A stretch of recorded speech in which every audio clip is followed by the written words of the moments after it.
riset kualitatif itu butuh dengan teori nggak sih? Butuh banget. Butuh. Karena apa? Itu yang akan kita jadikan guideline wawancara. Tetapi kita harus tetap lihat dari perspektif informan itu seperti apa. Oh, ini yang terjadi pada informan. Dan kita tidak boleh membandingkan apa yang terjadi pada diri informan kita atau interviewee kita dengan teori yang sudah kita baca sebelumnya.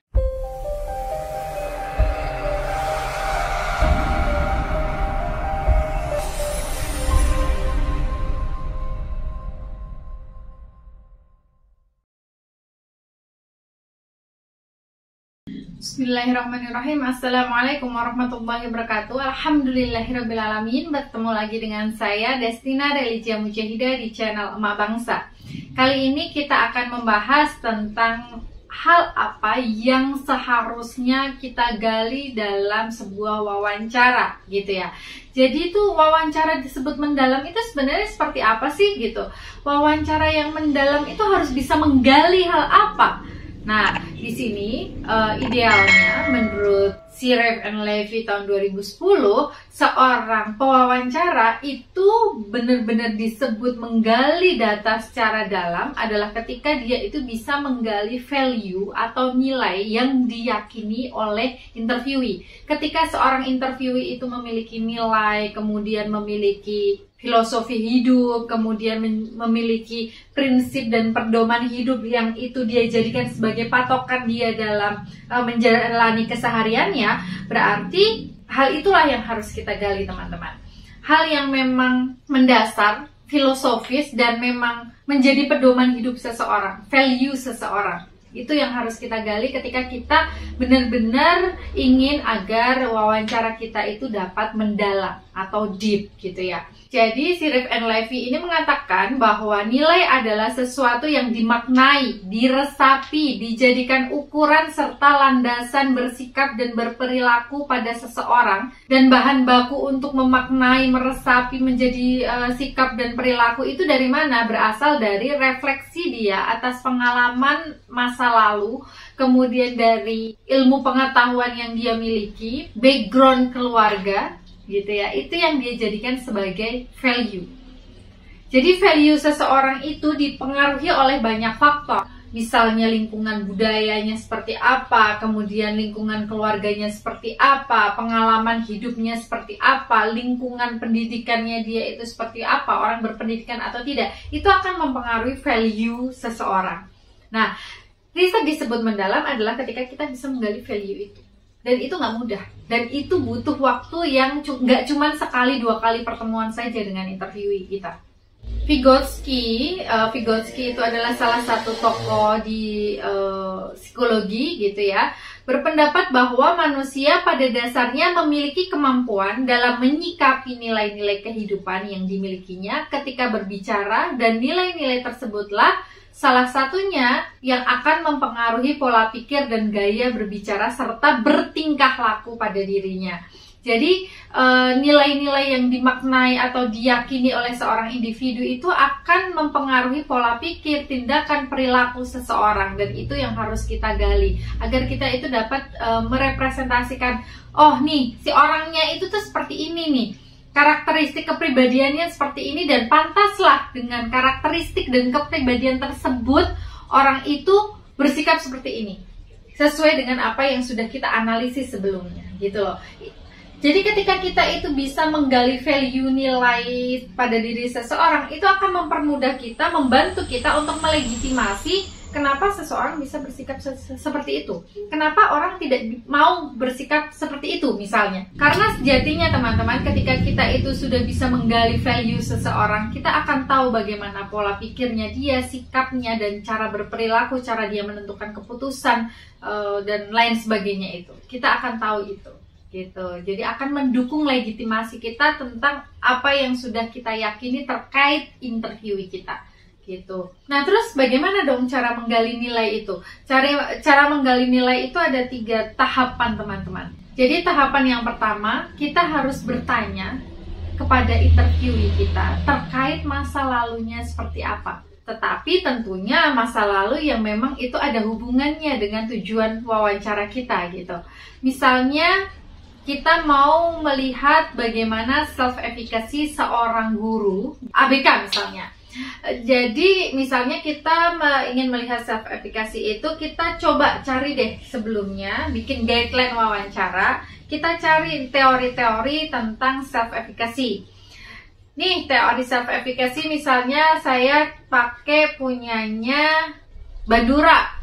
Nah, Bandura ini mengatakan bahwa self-efficacy itu punya 4 faktor. Yang pertama adalah pengalaman pribadi, kemudian pengalaman orang lain, kemudian persuasi verbal dari orang lain, dan yang terakhir adalah kondisi fisiologis. Nah, kita breakdown nih masing-masing itu di setiap tahapannya. Jadi nanti akan ada 3 tahapan teman-teman. Kita bahas satu-satu dulu.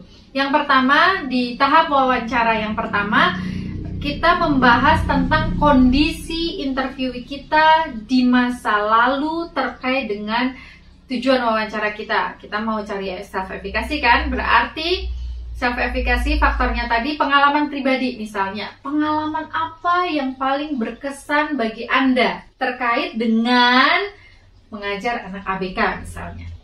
Kemudian pertanyaan berikutnya, mengapa hal itu paling berkesan untuk Anda?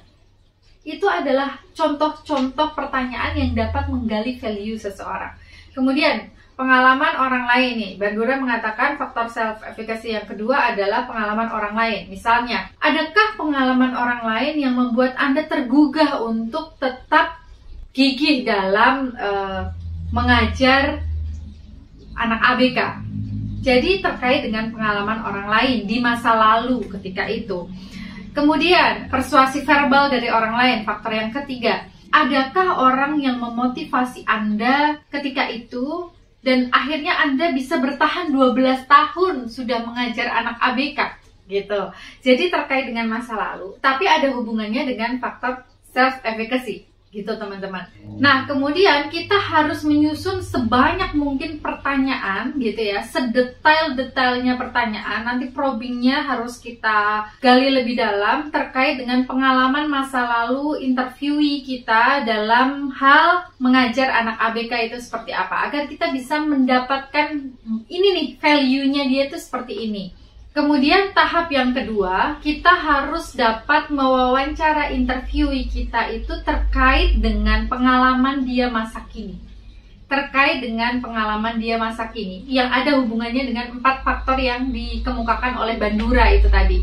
Terkait dengan diri sendiri, orang lain, persuasi verbal dari orang lain, dan juga tentang kondisi fisiologis. Kita harus bisa menggali kondisi saat ini terkait dengan hal itu. Contoh pertanyaannya seperti apa? Misalnya, terkait dengan pengalaman pribadi saat ini ya, apa makna mengajar sekarang bagi Anda itu?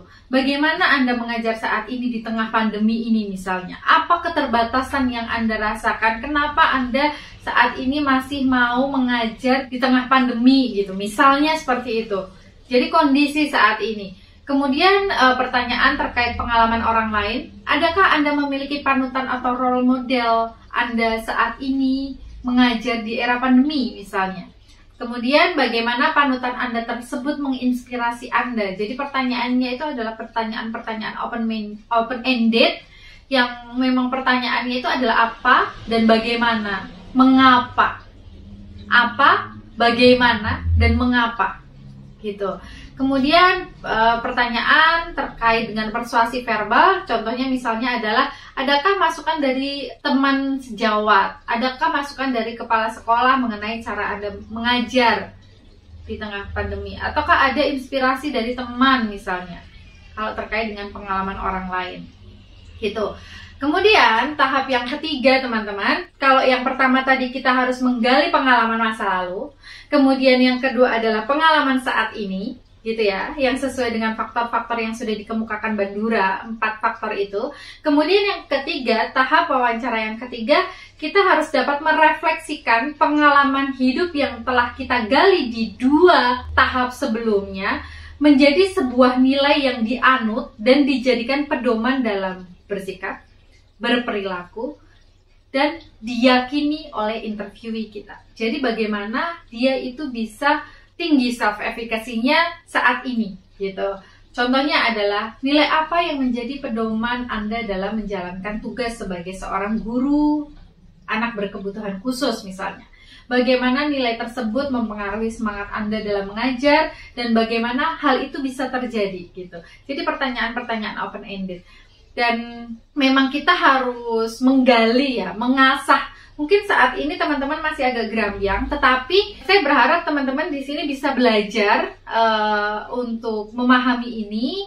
Ada 3 tahap itu yang harus kita gali, bagaimana pengalaman masa lalu, bagaimana pengalaman saat ini, dan bagaimana seseorang itu dapat merefleksikan pengalaman hidup yang sudah dia lalui itu menjadi sebuah nilai yang dianut, diyakini, dan dijadikan sebagai tolak ukur dalam bersikap.